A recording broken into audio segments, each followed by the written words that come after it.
हाय, काल आपण डीएनएचं वगैरे स्ट्रक्चर पाहिलं होतं. नंतर what is heredity, what is evolution, what is mutation अशा टर्म्स आपण समजावून घेतलेले आहे. तर आता आपला पुढचं it is transcription, translation and translocation. तर ह्या प्रोसेसेस आहे यांना नाव दिलेले आहे किंवा ह्या मेथडॉलॉजी आहे जे काही आहे ते. पण सर्वात महत्त्वाचं म्हणजे आपल्याला प्रोटीन सिंथेसिसची गरज असते. कशाची? प्रोटीन सिंथेसिसची गरज असते.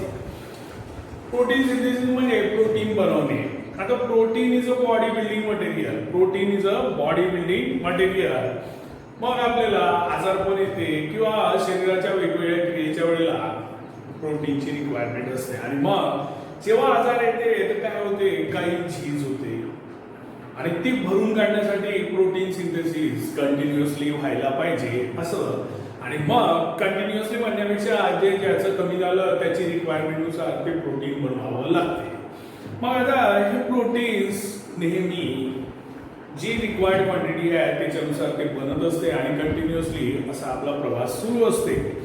तर यामध्ये सर्वात महत्त्वाचा रोल आहे डीएनएचा आणि आरएनए. डीएनए आणि आरएनए कालच आपण पाहिलं होतं डीएनए आणि आरएनए बद्दल. तर डीएनए डीऑक्सिरायबोन्यूक्लिक ऍसिड, आरएनए रायबोन्यूक्लिक ऍसिड. मग जे काही असेल तर प्रोटीन बनवायचं असेल त्याची जी इन्फॉर्मेशन असते that is stored in the DNA. आणि मग it is information about the protein synthesis is stored in the DNA.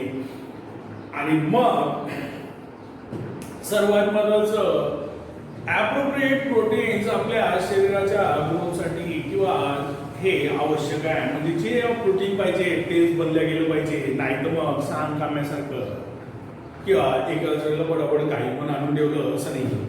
तर जे पर्टिक्युलर प्रोटीनची रिक्वायरमेंट आहे त्याच्यानुसारच नेसेसरी क्वांटिटीमध्ये ते प्रोड्यूस केलं गेलं पाहिजे आणि मग आपली गरज भागली पाहिजे. ओके, तर मग हे प्रोटीन सिंथेसिस डीएनए कोणाच्या थ्रू करते? तर it is through the RNA. आणि काल पाहिले होते आपण आरएनएचे 3 प्रकार आहेत. It is ribosomal RNA, messenger RNA, transfer RNA. Okay, it is mRNA, small वाला एम म्हणजे messenger RNA, R small R RNA means ribosomal RNA and it is small T transfer RNA. तर मग हे जे आहे की जे काही कोण तर डीएनए प्रोटीनचं सिंथेसिस करते through the RNA. This is called as central dogma आणि त्याला सेंट्रल डोग्मा असं म्हणतात. त्याला आपण पुन्हा एकदा नव्यानं पाहू, फक्त आपण पहिले समजून घेऊ. मग यामध्ये काय होते तर डीएनएचा एक स्ट्रँड भाग घेते. जेव्हा प्रोटीन बनवायचं आहे पर्टिक्युलरली तर त्याचा एक स्ट्रँड भाग घेईल. ओके, मग एक स्ट्रँड असेल तर त्याचा जो कॉम्प्लिमेंटरी जो असते तो आरएनए देते. दुसरा स्ट्रँड कोण देईल? आरएनए. आता आपण कालच पाहिलं होतं it is adenine, guanine, cytosine, thymine. All these are the 4 nitrogenous bases which are present in the DNA. मग आता काय होईल? याला मॅचिंग वाली बरोबर आरएनए देईल. समजा ॲडेनिनची आपण पाहिलेला आहे नेहमी जोडी कोणासोबत बनते तर it is with the thymine. Okay, मग तिथे आरएनए मध्ये थायमिन नाही, थायमिन नसते आरएनए मध्ये. थायमिनच्या जागी काय असते तर युरॅसिल. हाच फक्त फरक असेल, बाकी मग सगळं बरोबर. ॲडेनिन, ग्वानिन, सायटोसिन दोन्हीमध्ये कॉमन असते. थायमिन डीएनए मध्ये असते आणि आरएनए मध्ये युरॅसिल असते. म्हणून मग जिथे थायमिन असेल तर त्या जागेवर युरॅसिल, बस एवढंच फक्त चेंज होते. आणि मग एक स्ट्रँड डीएनएचा आणि दुसरा आरएनएचा त्याला कॉम्प्लिमेंटरी वाला म्हणजेच ॲडेनिन सोबत थायमिन, ग्वानिन सोबत सायटोसिन असा. पण थायमिन आरएनए मध्ये नसल्यामुळे त्याच्या जागेवर ॲडेनिन सोबत येईल uracil. What you have to remember this. आता मग हे दोघं जण असतात डीएनए आणि RNA. It is in the nucleus. Okay, मग हे न्यूक्लियस मधला प्रोग्राम चालला सगळ्यात. मग तिथून काय होईल? मेसेंजर आरएनए सायटोप्लाझम मध्ये. मेसेंजर आरएनए कुठे येईल? सायटोप्लाझम मध्ये येईल. ओके, आणि सायटोप्लाझम मधल्या रायबोसोम मग it is ribosomal RNA. रायबोसोमल RNA. आणि मग काय होईल की जे रिक्वायर्ड आपलं प्रोटीन आहे, जे काही कोड आलेला आहे तिकडून, त्याचं जो अँटीकोड वाला जे आहे, समजा ॲडेनिनला जे काही पाहिजे ते प्रोव्हाइड करणार अँटीकोड मग ट्रान्सफर आरएनए पोहोचवण्याचं काम करते. आणि हे मग तिथे आल्यावर त्यामध्ये वेगवेगळ्या प्रोसेसेस होतात आणि अशा प्रकारे आपल्याला जे प्रोटीन पाहिजे ते प्रोटीन तयार होते. हे एक शॉर्ट टर्म मध्ये समजावून सांगितलेलं आहे. तर अशा प्रकारची जी काही प्रोटीनची आपली डेली रिक्वायरमेंट आहे that will B complete and by many processes and it is transcription, translation and translocation. सरळ ज्यांच्यामध्ये लेशन लोकेशन एल वाले जे आहे ते नंतर ठेवायचे आणि तुमच्या आवडीचं इंग्लिश मधलं ट्रान्सलेशन याला म्हणतात ठेवायचं. म्हणजे ह्या तिन्ही टर्मिनॉलॉजी बरोबर आपल्या लक्षात राहील. It is transcription, translation and translocation. Transcription, translation, translocations. Now, with the help of RNA, the gene present in the form of DNA participate in the functioning of cells. With the help of RNA. आणि gene present असतात DNA मध्ये ते मग participate करतात in the functioning of the cell. सेलच्या functioning मध्ये ते participate करतात. And thereby control the structure and functioning of the body. आणि अशा पद्धतीने ते structure and functioning of the body त्यांनी कंट्रोल केलेलं असते डीएनए आणि आरएनए न. नंतर information about protein synthesis is stored in the DNA. आता जे काही इन्फॉर्मेशन आहे अबाउट द प्रोटीन सिंथेसिस, कोणतं प्रोटीन आपल्याला पाहिजे याची इन्फॉर्मेशन स्टोअर्ड असते कुठं, तर डीएनए मध्ये. Okay. And synthesis of appropriate proteins. आणि सर्वात महत्त्वाचं म्हणजे नाही तर मग आपल्याला पर्टिक्युलर प्रोटीन पाहिजे आणि घ्या ना दुसरे 2-4, तर अशा प्रकारचं नाही. ॲप्रोप्रिएट प्रोटीन जे प्रोटीन आपल्याला पाहिजे आहे तेच प्रोटीन आपल्याला जर मिळालं that will be called as appropriate proteins. Okay. मग synthesis of appropriate protein as per requirement is necessary for body. नाही तर मग एका प्रोटीनचं काम आहे आणि भलते दुसरे प्रोटीन प्रोव्हाइड होत आहेत तर काय होईल, तिच्या सेल्स आपल्या मरून जातील किंवा पर्टिक्युलर जे त्यांच्याकडे डेसिग्नेटेड फंक्शन आहे ते परफॉर्म होणार नाही. म्हणून मग जी रिक्वायरमेंट आहे तेच प्रोटीन प्रोव्हाइड केलं पाहिजे आणि it is necessary for our body. Okay. That this proteins are synthesize. मग हे प्रोटीन सिंथेसाइज कोण करते, तर proteins are synthesize by DNA through RNA. The proteins are synthesized by DNA through RNA and this is called as central dogma. आणि मग या प्रोसेसला किंवा याला काय म्हणायचं, central dogma. So these proteins are म्हणजे कोणते, तर required proteins, appropriate proteins, these are synthesized by it is the DNA. Synthesize कोण करेल, तर डीएनएच करेल, पण कोणाच्या थ्रू, तर through RNA. And this is called as central dogma.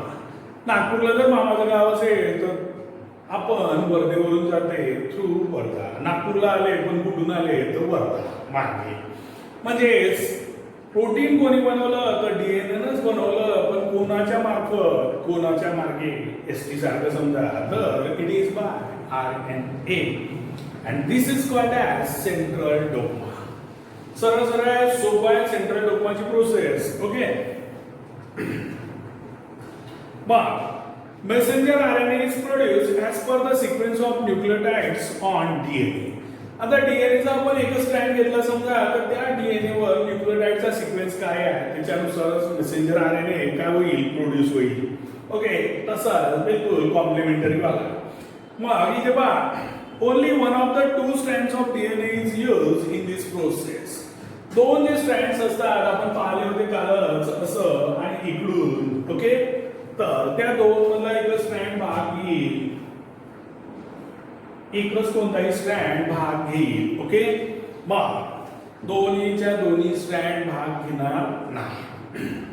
आणि मग त्यालाच कॉम्प्लिमेंटरी वाला मेसेंजर आरएनए तिकडून मग कॉम्प्लिमेंटरी वाला दुसरा स्ट्रँड त्याचा कॉन्ट्रीब्युट करेल.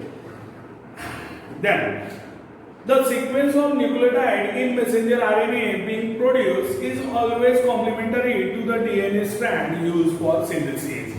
आता हा जर समजा हा स्ट्रँड वापरला आपण एकच याला कॉम्प्लिमेंटरी असणारा मेसेंजर आरएनएचा स्ट्रँड भाग घेईल. म्हणजे समजा ग्वानिन असेल तर त्याच्यासोबत सायटोसिनस असेल तिकडे कुठं, तर जर समजा डीएनएच्या याच्यावर ग्वानिन आहे तर तिकडचा जो न्यूक्लियोटाइड असेल मेसेंजर आरएनएचा तर त्याच्यावर सायटोसिन असेल. दिस इज कॉल्ड ॲज कॉम्प्लिमेंटरी. म्हणजे ॲडेनिन सोबत थायमिन असायला पाहिजे पण आरएनए मध्ये थायमिन नसते म्हणून ॲडेनिन सोबत काय असेल तर युरॅसिल असेल. ओके. आणि मग पहा the sequence of nucleotide in messenger RNA being produce जे काही प्रोड्यूस होईल कारण डीएनए सांगितलं किंवा डीएनए जवळ इन्फॉर्मेशन आहे की आपल्याला हे पर्टिक्युलर प्रोटीन पाहिजे मग त्याच्यानुसार त्याचा एक स्टँड भाग घेईल.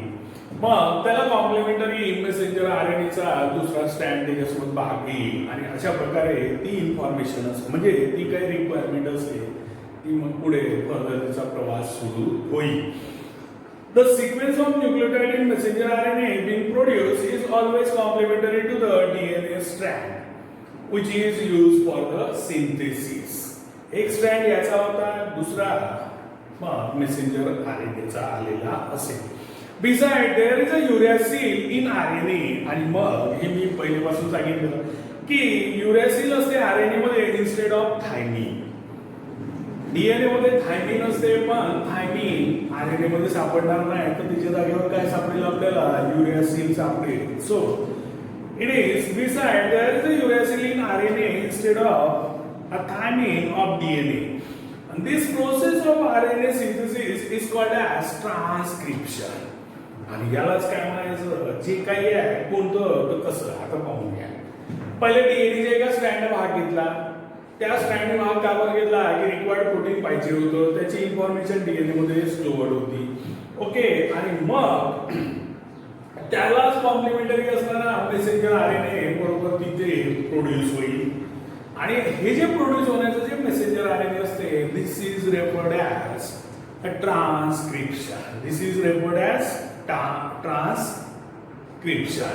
Okay. So this process of RNA synthesis RNA कसा बनला तर डीएनएच्या स्ट्रँडवर जे काय होते न्यूक्लियोटाइड त्याच्याच कॉम्प्लिमेंटरी वाला जो दुसरा आरएनए भाग घेतला कशासाठी तर प्रोटीन सिंथेसिस साठी.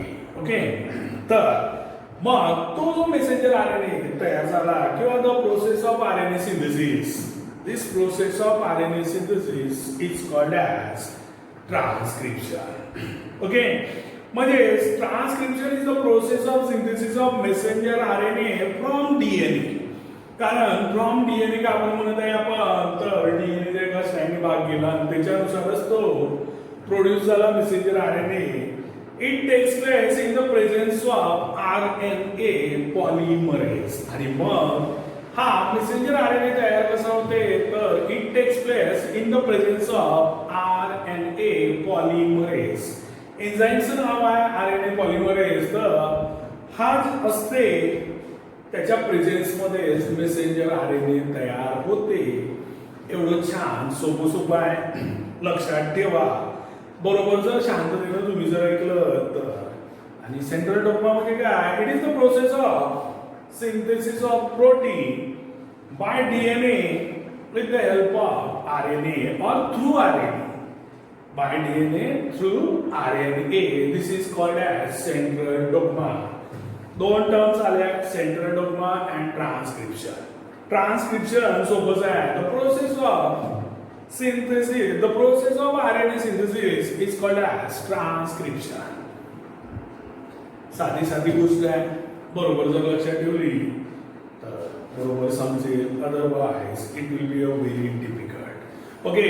आता ही सगळ्या प्रोसेस कुठं सुरू आहे it is in the nucleus of the cell. कुठं सुरू आहे न्यूक्लियस ऑफ द सेल मध्ये. मग आता सगळं तयार झालं तर काय होईल तिथून सायटोप्लाझम मध्ये येईल. तिथून कुठे येईल तर सायटोप्लाझम मध्ये येईल. ओके.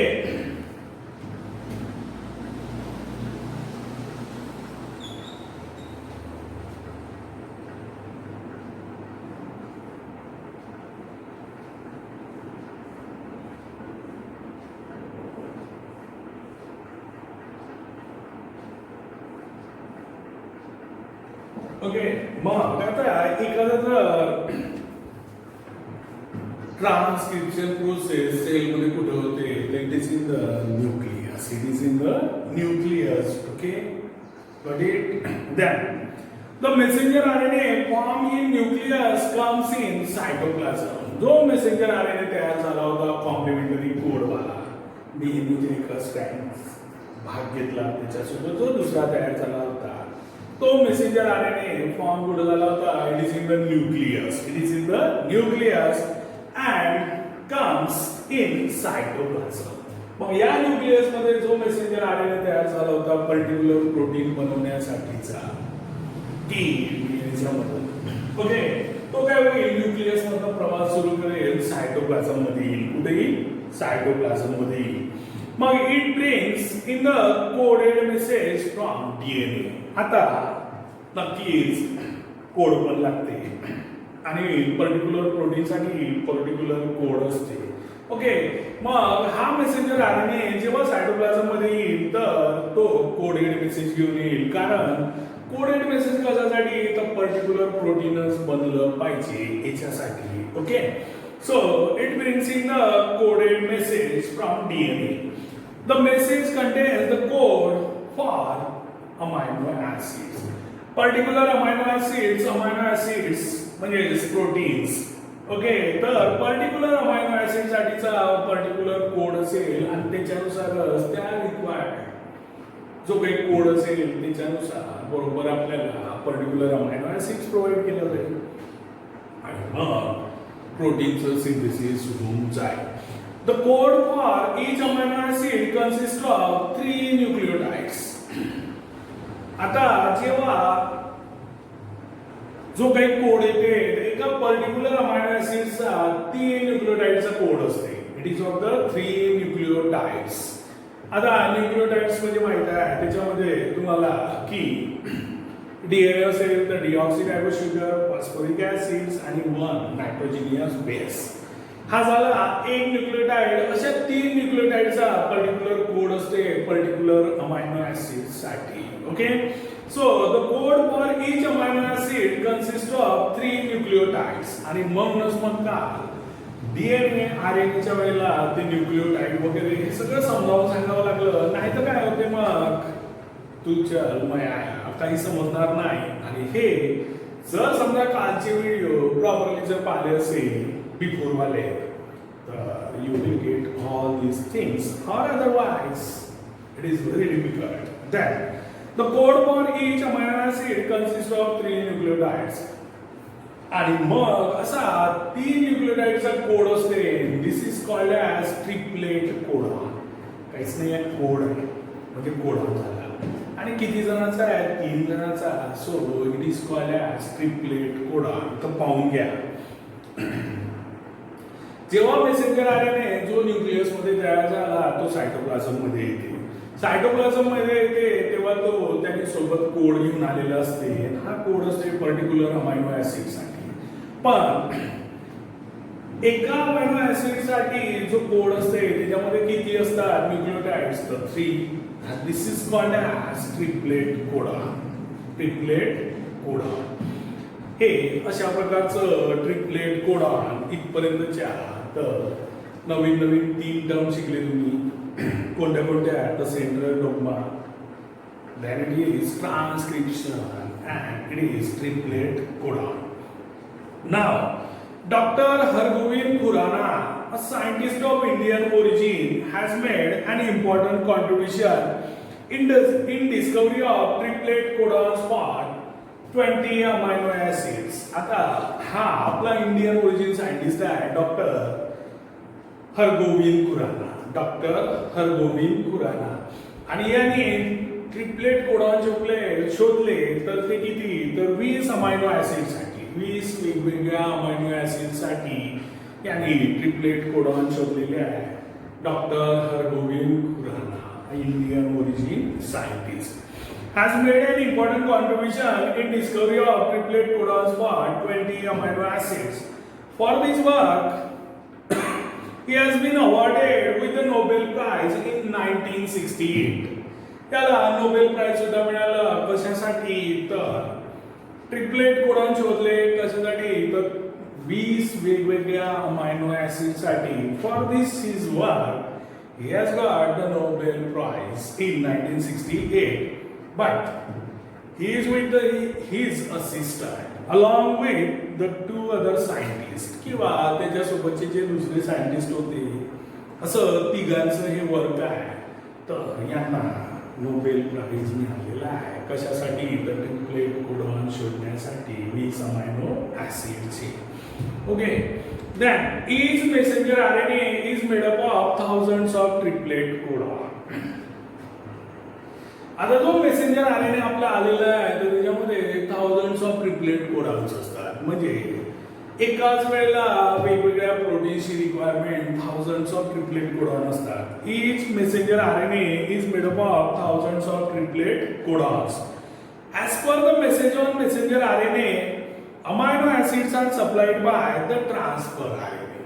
आता मग इथं आला इथं ओके तिथे पोहोचला पण सायटोप्लाझम मध्ये. मग याच्यावर जो कोड आहे तर त्याच्यानुसार जो काही आहे तर तो पोहोचवण्याचा त्या कोडनुसार पर्टिक्युलर वाला अमायनो ऍसिड पोहोचवण्याचं काम कोण करेल ट्रान्सफर आरएनए. त्याचं नावच आहे की तो ट्रान्सफर करेल पर्टिक्युलर डेझिग्नेशन वरून मेसेंजर आरएनए पर्यंत. So as per the message on messenger RNA, amino acids are supplied by the transfer RNA. For this purpose, transfer RNA has anticodon having the complementary sequence to the codon on messenger RNA. पण transfer RNA पण आपला असा नाही की ॲब्रप्टली कोणतेही काम करेल असा नाही. नाही तर मग घ्या ना अमायनो ऍसिड पाहिजे कोणतेही घेऊन घ्या नाही. He is having anticodon. इकडे कोड आहे तर मग त्याच्यासोबतच मॅच होणारा अँटीकोडॉन बरोबर. कारण पर्टिक्युलर सॉकेटमध्ये पर्टिक्युलर जर बरोबर हे केलं तर मग कोणत्याही इन्स्ट्रुमेंटची फिटिंग बरोबर होते. तसे मग जो मेसेंजर आरएनएवर जो काही मेसेज आहे जो काही कोड आहे त्याचाच अँटीकोडवाला बरोबर त्याला दिला जाईल आणि तो असेल ट्रान्सफर आरएनएवर. म्हणजेच काय होईल तिथे आपण जे ह्युमन एरर करतो तिथे त्याला काही मानवी चूक अशा प्रकारची तिथे आपल्या काय म्हणतात इंटरनली अशी चूक बिलकुल होत नाही. म्हणजे पर्टिक्युलर जे प्रोटीन पाहिजे त्याचा कोड आहे आणि ट्रान्सफर आरएनए पर्टिक्युलर त्याचा अँटीकोड देत आहे. म्हणजेच काय होऊन राहिलेलं आहे तिथं प्रॉपरली ते फिट होऊन राहिलेलं आहे. म्हणजेच जे प्रोटीन्स पाहिजे तेच तिथे बनवून राहिलेलं आहे हे ट्रान्सफर आरएनए करते. पाहून घ्या. As per the message on messenger RNA, amino acids are supplied by the transfer RNA. पण ट्रान्सफर RNA कोणताही अमायनो ऍसिड्स म्हणजे प्रोव्हाइड करणार नाही किंवा ट्रान्सफर करणार नाही. तर पर्टिक्युलर अमायनो ऍसिड्स मिळण्यासाठी त्या ट्रान्सफर RNAवर अँटीकोड असते. त्या ट्रान्सफर RNAवर अँटीकोड असते. For this purpose, transfer RNA has anticodon having the complementary sequence to the codon on messenger RNA, and this is called as translation. आता बघा किती सोपं आहे ट्रान्सलेशन म्हणजे अर्थ काढणे. हा सुद्धा आपण अर्थच काढते कसं समजायचा माहितीये का. मेसेंजर आरएनए आला त्याच्यावर कोड आहे पर्टिक्युलरली. मग या कोडला वाचून बरोबर त्याचा अँटीकोडॉनच देणे त्याचा अँटीकोडॉनच देणे ट्रान्सलेशन नाही तर काय आहे particularly. So this process is called as translation. तर कोणता मेसेंजर आरएनए आला त्याच्यावर कोड होता त्याला पर्टिक्युलर अमायनो ऍसिड्स कोण आणून देते तर ट्रान्सफर आरएनए. पण ट्रान्सफर आरएनए या पर्पजसाठी ट्रान्सफर आरएनएवर अँटीकोडॉन असते. म्हणजे particular proteins particular amino acids provide होते. This process is called as translation. This process is called as translation. Then सगळे विद्यार्थी म्हणेल याच्यापेक्षा तर आमच्या इंग्रजीचं ट्रान्सलेशन परवडते हे काही सायन्स ट्रान्सलेशन आवडणार नाही. Then the amino acids brought in by tRNA are bonded together by peptide bonds. आता ते अमायनो ऍसिड्स येऊन राहिलेले आहे. काय मस्तीखोर विद्यार्थ्यासारखी इकडे तिकडे पण जाऊ शकतात तर मग यांना बांधून पण ठेवावं लागते. So These are bonded by the peptide bonds आणि मग त्यांना पेप्टाइड बॉन्डनी बांधलेलं असते. So the amino acids brought in by tRNA are bonded together by peptide bonds and with the help of RNA. आणि RNA च्या मदतीनं त्यांना it is rRNA. ओके, त्यांना बांधून कोण ठेवलेलं असते तर rRNA, रायबोसोमल RNA म्हणजे हो नाही तर मग जो अँटीकोडॉन आहे अमायनो ऍसिड्स येऊन झाले तर हे मस्ती करेल इकडे इकडे जाईल तर यांना पेप्टाइड बॉन्डनी बांधलेलं असते आणि कोणाच्या मदतीनं तर रायबोसोमल RNA. म्हणजे आतापर्यंत आपले तिन्ही RNA रोलमध्ये आलेले आहे. मेसेंजर RNA, ट्रान्सफर RNA आणि रायबोसोमल RNA. ओके, तर बघा the amino acid brought in by tRNA are bonded together by peptide bonds and with the help of rRNA. During this process, the ribosome keeps on moving from one end of the messenger RNA to other end by the distance of one triplet codon. आणि एक triplet codon कारण एका याच्यावर तीन असतात. By distance of one triplet कोडॉननी ते move होत असतात आणि कुठं तर एका एंड पासून दुसऱ्या एंड पर्यंत कोणाच्या तर मेसेंजर आरएनएच्या तर पाहून घ्या. During this process the ribosome keeps on moving from one end of the messenger RNA एक एंड मेसेंजर आरएनएचा टू अनदर एंड पण it is by the distance of one triplet codon. एक ट्रिपलेट कोडॉनच्या डिस्टन्सनं ते मूव्ह होत असतात म्हणजे उडी मारतात. एक डेस्क सोडून जशी उडी मारली जाते सेम तर तो काय होत जाईल मूव्ह जाईल आणि मग हा याला काय म्हणायचं तर दिस इज कॉल्ड ॲज ट्रान्सलोकेशन. त्या घरातून त्या घरात असं इकडे म्हणजे काय झालं याची पोझिशन बदलली तर काय बदललं लोकेशन बदललं. So it is called as translocation. So it is called as translocation. पाहून घ्या काय होऊन राहिलेलं आहे तर या प्रोसेसच्या दरम्यान जेव्हा ट्रान्सलेशन झालं त्याला आपण tRNA जे अमायनो ऍसिड्स आणलेले आहेत त्याला बांधून ठेवलेलं आहे पेप्टाइड बॉन्ड्सनी आणि with the help of rRNA. तर मग नंतर काय होते त्या प्रोसेसच्या दरम्यान the ribosome keeps on moving. आता रायबोसोम एका जागेवर राहणार नाही. It keeps on moving from one end of the messenger RNA to another end of the messenger RNA and it is by the distance of one triplet codon आणि मग this is called as translocation. आणि हे मधातल्या फिगरमध्ये translation आणि translocation मध्ये दाखवलेलं आहे. तर तो आहे आपला वन ट्रिपलेट कोडॉन ते मधात दाखवलेला आहे. पाहून घ्या हा पर्टिक्युलरली तर या डिस्टन्सनी तो रायबोसोम मूव्ह होत असते from one end of the messenger RNA to another end and this is called as translocation. Then such many chains that is आता many chains कोणाच्या तर of amino acids तिथे लिहून नाही आहे. such many chains of amino acids come together. अशा वेगवेगळ्या amino acidsच्या सगळ्या chains एकत्र येतात come together okay and to form the complex protein. To form the complex protein. आता बघा हा अशा प्रकारे कॉम्प्लेक्स प्रोटीन तयार होईल and these proteins control the various functions in the body of living organism and their appearance too. आणि मग हे सगळ्याच्या सगळं आपलं कंट्रोल करत असते आपलं appearance असो or overall functions असो control various functions in the body of living organism and their appearance too. हा प्रश्न आहे खूप मोठा. how the complex protein is formed. how the complex protein is formed. तर त्या दिवशी ग्रॅव्हिटेशनच्या वेळेला मी सांगितलं की एक उत्तर टार्गेट मधलं सांगलं आहे. पर्टिक्युलर एक्सरसाइज क्वेश्चन नंबर 4 होता. ओके प्रूव्ह दॅट √8t वाला. तर तिथे मी सांगितलं होतं की टार्गेटच्या डायजेस्ट मधलं उत्तर घ्या आणि मी तेव्हा ते दोन्ही पण बोललो होतो की टार्गेट पण पाहिजे नवनीत पण पाहिजे. तर हा जो 5 मार्काचा प्रश्न आहे how the complex protein is form हा माहिती आहे का एका मार्काचा बनलेला आहे टार्गेटमध्ये, याचं उत्तर नवनीतमध्ये चांगलं आहे. आणि म्हणूनच मी पर्टिक्युलरली दोन्हीबद्दल रेफरन्स दिला होता. दोन मैत्रिणी मिळून नवनीत आणि टार्गेट. ओके. आणि मग जे प्रश्न इकडे आपल्याला प्रॉपर नाही वाटत तो तिकडून घ्यायचा आणि तिकडचा इकडे घ्यायचा, अशा प्रकारचं करायचं ॲडजस्टमेंट. आणि झेरॉक्स काढली तरी चालेल, मॅन्युअली लिहिलं जमतं, ॲज गुड ॲज बेस्ट. कारण मॅन्युअली लिहिल्यानंतर आपल्या याच्यामधून जाते. So in this fashion, the complex protein is formed.